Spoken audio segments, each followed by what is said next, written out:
Bill पर CM का बयान सामने आया। सीएम ने बिल पास होने का स्वागत किया। वक्फ संपत्ति पर मुसलमानों का अधिकार होगा। पीएम मोदी अगुवाई में सबका साथ सबका विकास हो रहा है। तो वक्फ संशोधन बिल पर सीएम ने बयान दिया। सीएम ने बिल पास होने का स्वागत भी किया। साथ ही साथ वक्फ संपत्ति पर मुसलमानों का अधिकार होगा, ये भी उनके द्वारा बात कही गई। उन्होंने कहा कि पीएम मोदी की अगुवाई में सबका साथ सबका विकास हुआ है। वक्फ बिल 2025 लोकसभा और राज्यसभा दोनों से पारित हुआ। माननीय मोदी जी के नेतृत्व में जिस प्रकार से सबका साथ सबका विकास हुआ है, इसी प्रकार से वक्फ संपत्ति में भी मुस्लिम बंधु को ही अधिकार रहने वाला है और उनके माध्यम से उनके कल्याण के लिए, खासकर गरीब वर्ग के कल्याण के लिए, और ये जो अवैध कब्जे या अलग अलग प्रकार की जो घटनाएं, उनसे निराकरण करते हुए वक्फ संपत्ति का न्यायोचित तरीके से निर्धन से निर्धन व्यक्ति के हित के भलाई के लिए काम होगा। इंदौर में तेजाजी नगर इलाके के सिल्वर स्प्रिंग में डकैत घुस गए हैं और इसी दौरान इनकी सिक्योरिटी गार्ड से भिड़ंत हो गई। गार्ड के हवाई फायर करने पर बदमाश फरार हो गए। बता दें, इसी दौरान ये लोग मौके पर हथियार भी छोड़ गए। बदमाश सीसीटीवी कैमरा में कैद हुए हैं। सीसीटीवी के आधार पर पुलिस बदमाशों की तलाश भी कर रही है। बताया जा रहा है कि पिछले दिनों गोयल ग्रीन्स इलाके में भी डकैती की कोशिश की गई थी और उस वारदात में यही बदमाश शामिल थे।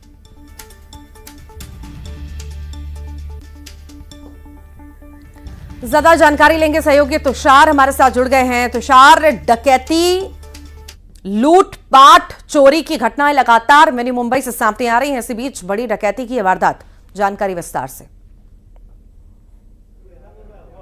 जी बिल्कुल, मैं बता दूं कि इंदौर मिनी मुंबई है। मिनी मुंबई में लगातार डकैती घटनाएं सामने आ रही है।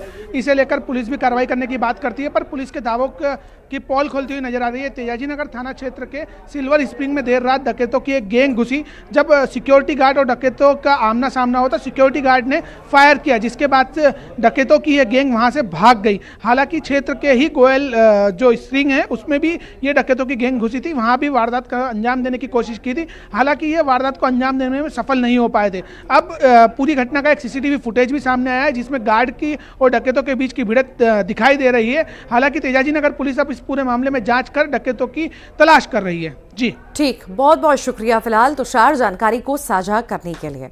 बहुत बहुत शुक्रिया। और राजगढ़ में किसानों का प्रदर्शन देखने को मिला है। किसानों ने सड़क पर जाम लगा दिया। पटवारी को किसानों ने घेर लिया है। किसानों ने पटवारी को खरी खोटी सुनाई। फसल की तुलाई नहीं होने से ये लोग नाराज हैं। 3-4 दिनों से तुलाई नहीं हो रही और इसी वजह से ये प्रदर्शन कर रहे हैं, विरोध यहां पर कर रहे हैं।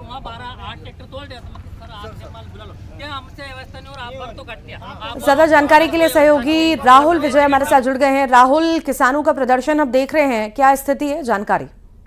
देखिए, मुख्यालय से 2 किलोमीटर दूर गुजनेर रोड पर आज किसानों ने सेक्रेटरी की मनमानी से नाराज होकर जाम लगा लिया। अभी भी जाम लगा हुआ है। वहीं एक किसान ने तहसीलदार के सामने भी फांसी लगाने का प्रयास किया है और वहीं किसानों ने पटवारी को भी घेर रखा है। पुलिस प्रशासन भी मौजूद है। लगातार किसानों की मांग है कि ना तो यहाँ पे पानी पीने की कोई व्यवस्था है। 5-5 दिन से लोग खड़े हुए हैं, किराए से करके ट्रैक्टर लाए हैं। ऐसे में उनका किराया 8-10 हजार हो गया। किसानों का आक्रोश शासन प्रशासन दोनों के ऊपर उतर रहा है और नारेबाजी हो रही है जमकर। ठीक, बहुत बहुत शुक्रिया फिलहाल जानकारी को साझा करने के लिए। बाबा बागेश्वर का हिंदू ग्राम बनाने का ऐलान कांग्रेस को रास नहीं आया। कांग्रेस प्रवक्ता ने सीएम से मुस्लिम गांव बनाने की मांग कर दी। सोशल मीडिया पर इसे लेकर कांग्रेस नेता ने पोस्ट किया और लिखा कि मुझे मुस्लिम ग्राम, ईसाई ग्राम और सिख ग्राम बनाने की अनुमति दीजिए।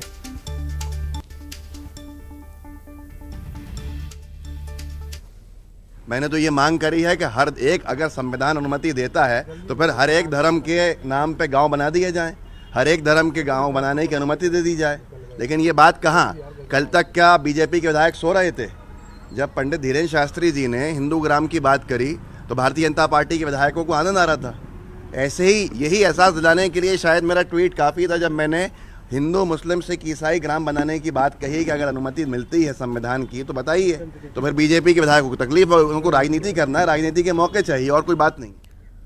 कांग्रेस की मुस्लिम ग्राम की मांग पर रामेश्वर शर्मा ने पलटवार किया। रामेश्वर शर्मा ने कहा कि हिंदू गांव परंपरागत है और कांग्रेस की मांग को बीजेपी विधायक ने पागलपन करार दिया।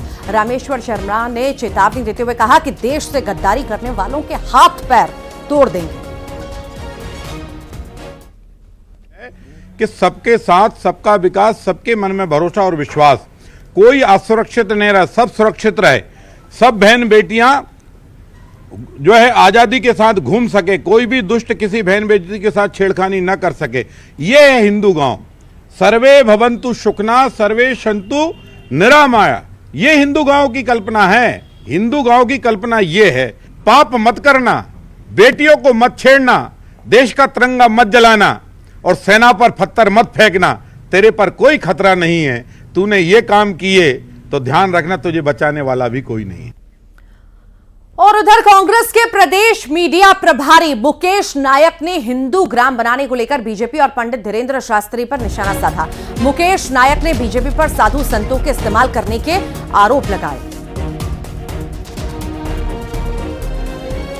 देखिए, अगर माननीय धीरेन्द्र शास्त्री जी को हिंदू ग्राम बनाना है तो बहुत सरल है, बेचारे परेशान काहे को हो रहे।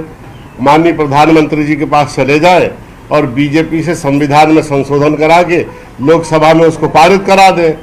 वो तो कर नहीं रहे। एक नैरेटिव सेट करने के लिए देखिए, बीजेपी ने इनको जो है एक अपना नया एक बहुत पैना और धारदार सांप्रदायिक हथियार बना दिया है।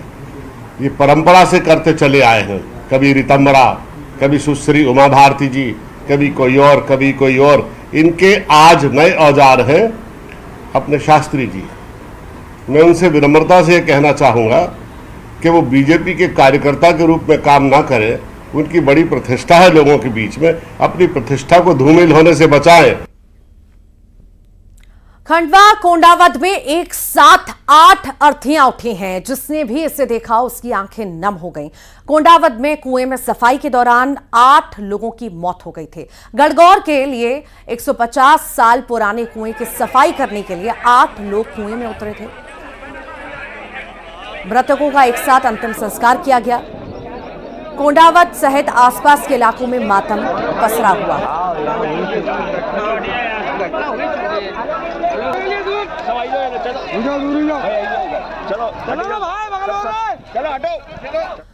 खबर छतरपुर से है, जहां पर मामूली विवाद में कुछ लोगों ने एक युवक को गोली मार दी। युवक के पैर में गोली लगी है। बताया जाता है कि युवक का 3 लोगों के साथ पाइपलाइन डालने को लेकर विवाद हुआ था।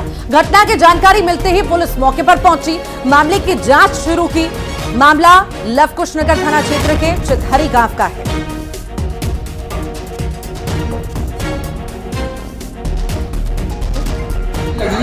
हमारी सनी दूसरी बात। अच्छा, कहाँ के? क्या लोग थे? और घर के अंदर से मारी है 3 लोग। तो संजू था उसका लड़का, उसकी पत्नी। काय पे विवाद हो गया? कुछ नहीं भाई, कुछ विवाद नहीं। इंदौर में गर्लफ्रेंड से परेशान होकर एक युवक ने फांसी लगाकर जान दे दी। 13 साल से दोनों का प्रेम प्रसंग चल रहा था। आरोप है कि लड़की प्रताड़ित कर रही थी और इससे परेशान होकर युवक मोहित ने घर में फांसी लगा दी। गर्लफ्रेंड को मोहित ने आखिरी मैसेज में ध्यान रखने की बात कही थी। मोहित फोटोग्राफी और फूड डिलीवरी का काम करता था। परदेसीपुरा थाना पुलिस पूरे मामले की जांच पड़ताल कर रही है।